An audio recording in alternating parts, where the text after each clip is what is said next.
প্রিয় ভাই বোনেরা, আশা করি সকলে ভালো আছেন। মাইক্রোসফট এক্সেলের আরেকটি নতুন পর্বে আপনাদের স্বাগতম। গত পর্বে আমরা দেখেছিলাম যে এই ফরম্যাটের বিভিন্ন ব্যবহার, এখানে যে ড্রপডাউন মেনুটা আছে, এখানে যে ফাংশনগুলো আছে এগুলো কীভাবে ইউজ করতে হয় আমরা দেখেছিলাম যে আমাদের এক্সেল শিটটাকে কীভাবে প্রোটেক্টেড করতে হবে পাসওয়ার্ড দিয়ে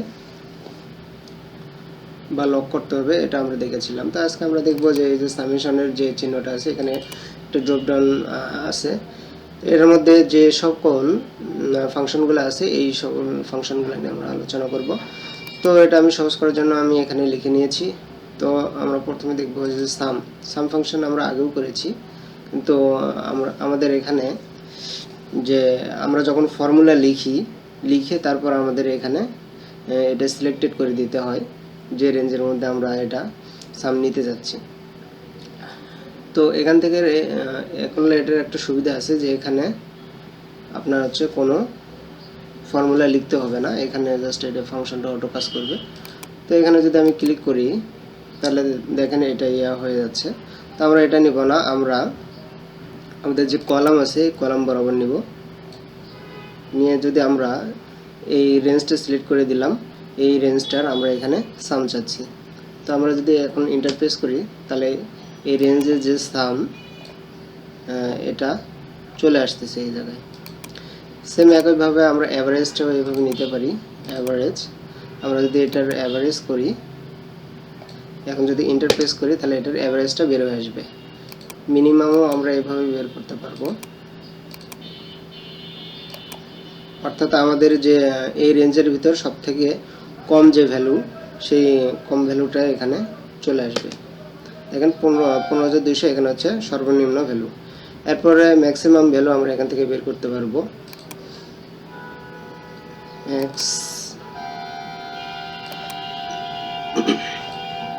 দিয়ে আমরা ইন্টারপ্রেস করলে ম্যাক্সিমাম ভ্যালু।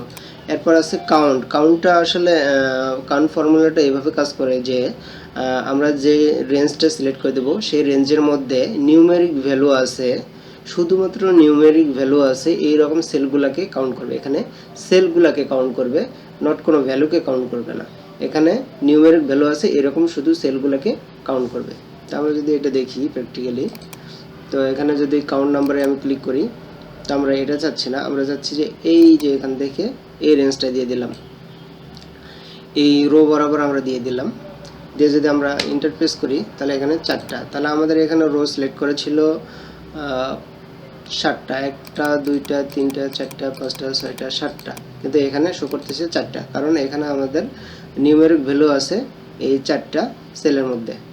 তো আমি যদি এখানে একটা সেলের মধ্যে নিউমেরিক ভ্যালু করে দেই তাহলে এটা কিন্তু কাউন্ট করবে। এখানে এই যে এই সেলটা এখানে কাউন্ট করতেছে।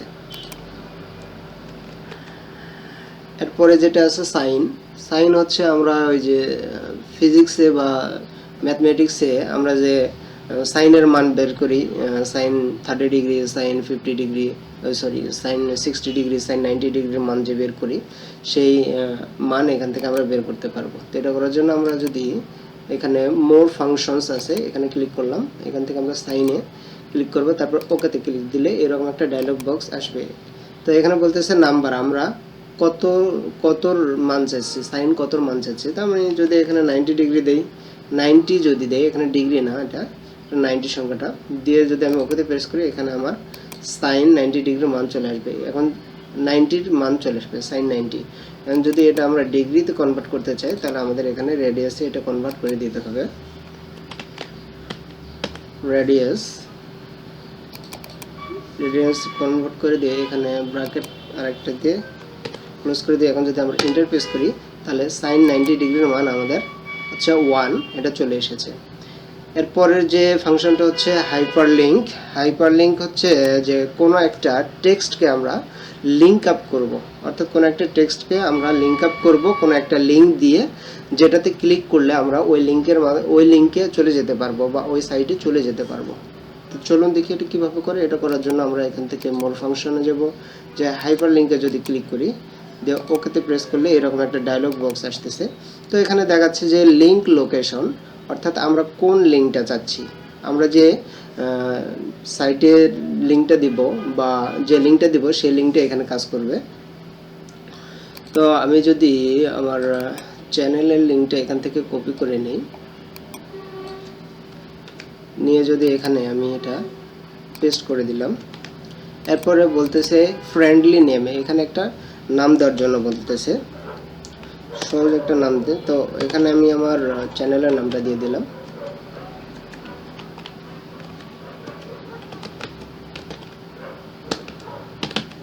টেকটাস বিডি দিয়ে যদি আমি ওকেতে ক্লিক করি, তাহলে দেখেন এখানে টেকটাস বিডি লেখাটা চলে আসছে এবং এটার নিচে আন্ডারলাইন দেখাচ্ছে এবং লেখাটা ব্লু কালারে দেখাচ্ছে।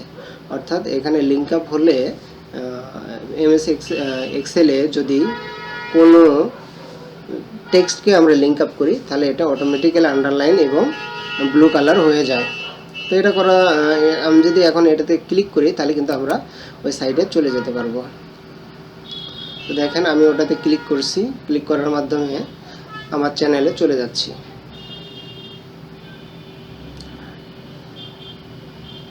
তো আমার চ্যানেলে চলে আসলাম। যারা এখন পর্যন্ত আমার চ্যানেলটি সাবস্ক্রাইব করেনি তারা অবশ্যই আমার চ্যানেলটি সাবস্ক্রাইব করতে ভুলবেন না। তো আমি আবার এক্সেল শিটে চলে যাচ্ছি। এরপরে যেটা আছে ইফ ফর্মুলা, আমরা দেখেছি যে একটা কন্ডিশনকে আমরা এখানে জুড়ে দেব, যে কন্ডিশনটা সত্য হলে কি শো করবে এবং কন্ডিশনটা যদি মিথ্যা হয় বা সত্য যদি না হয় তাহলে কি শো করবে, আমরা এটা এখানে শো করাইতে পারি। তো এটা করার জন্য আমরা এখান থেকে মোর ফাংশনে যাই, ইফ এটাতে কল করলাম, করে আমি যদি ওকে প্রেস করি তাহলে এখানে হচ্ছে লজিক্যাল টেস্ট। লজিক্যাল টেস্টটা কি, আমরা সাপোজ যে এখানে লজিক্যাল টেস্ট দিলাম যে এই সেলটার মধ্যে বা যে কোনো একটা সেল দিতে পারি, এই সেলটার ভ্যালু যদি লেস দেন ইকুয়াল বা লেস দেন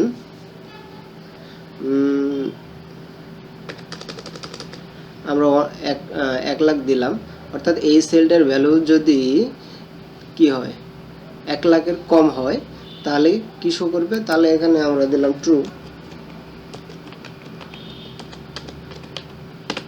দিলাম, এবং যদি কন্ডিশনটা যদি সত্য না হয় তাহলে কি আসবে, ফলস আসবে। আমরা এখানে ফলস লিখে দিলাম। তো যদি আমরা ওকেতে ক্লিক করি তাহলে এখানে আমাদের ট্রু দেখাচ্ছে, অর্থাৎ এই ভ্যালুটা হচ্ছে 1 লাখের কম। এখন যদি আমি এখানে 1,20,000 দেই, দিয়ে যদি ইন্টারপ্রেস করি এখানে ফলস শো করবে। এভাবে আমরা অনেক কিছু এখানে শো করাইতে পারি। তো এরপর আছে সাম ইফ মূলত একটা রেঞ্জের ভিতর যে ডাটাটা আমরা চাচ্ছি সেই ডাটাটা সিলেক্ট করে দিতে হয়। তো চলুন আমি দেখাচ্ছি এটা কীভাবে করতে হবে। এটা করার জন্য আমরা মোর ফাংশনে গেলাম, যে এখানে ওই যে সাম ইফ আছে এখানে ক্লিক করলাম। তো এখানে প্রথমে বলতেছে রেঞ্জ, কোন রেঞ্জের ভিতরে আমরা কোন রেফারেন্স, আমরা যে একটা রেফারেন্স দিয়ে একটা তথ্য চাই সেই রেফারেন্সটা কি, কোন রেঞ্জের মধ্যে আছে সেই রেফারেন্সটা। আমি যদি এখানে দেই যে ডেজিগনেশন, এখান থেকে যদি আমি দেই, এটা দিয়ে দিলাম। এরপরে বলছে ক্রাইটেরিয়া, আমরা কোনটা দিয়ে খুঁজবো। এখানে ক্রাইটেরিয়া বলতে এখানে যে আমাদের ডেজিগনেশন আছে, এখানে CEO, manager, in charge, technician, operator, supervisor, peon. তো আমরা এটার মধ্যে থেকে কোন ডাটাটা চাচ্ছি, তো আমরা চাচ্ছি যে ম্যানেজার, এটা সিলেক্ট করে দিলাম। এরপরে আমরা এই যে ম্যানেজারের এটার কি চাচ্ছি, আমরা চাচ্ছি যে ম্যানেজার যতগুলো আছে সবগুলো ম্যানেজারের টোটাল যে স্যালারি, টোটাল যে নিট স্যালারি, সেই নিট স্যালারিটা এখানে শো করাবো, বা নিট স্যালারিটা আমরা বের করতে যাচ্ছি। দেখা যাচ্ছে যে এখানে ম্যানেজার 10 জনও থাকতে পারে, 20 জনও থাকতে পারে। তো আমরা টোটাল ম্যানেজার আমরা এটা সিলেক্ট করে দিয়ে যদি আমরা রেঞ্জটা সিলেক্ট করে দিলাম, যে এই রেঞ্জের ভিতর যে ক্রাইটেরিয়া আছে সেই ক্রাইটেরিয়ার হচ্ছে ম্যানেজার, বা আমরা এখানে অন্য কোনো ক্রাইটেরিয়াও দিতে পারি, যেমন ইনচার্জও দিতে পারি।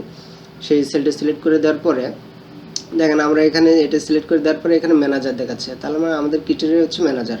তো ম্যানেজার আমরা কি চাচ্ছি, ম্যানেজার আমরা চাচ্ছি যে যতগুলো ম্যানেজার আছে সব ম্যানেজারের মিলে আসলে টোটাল নিট স্যালারিটা কত। তো আমরা এই সাম রেঞ্জটা এখান থেকে এটা সিলেক্ট করে দেব, দিয়ে যদি আমরা ওকেতে ক্লিক করি তাহলে আমাদের এই যে ম্যানেজার আছে এখান থেকে এই তিনজন ম্যানেজার টোটাল হচ্ছে ৮৬,০০০।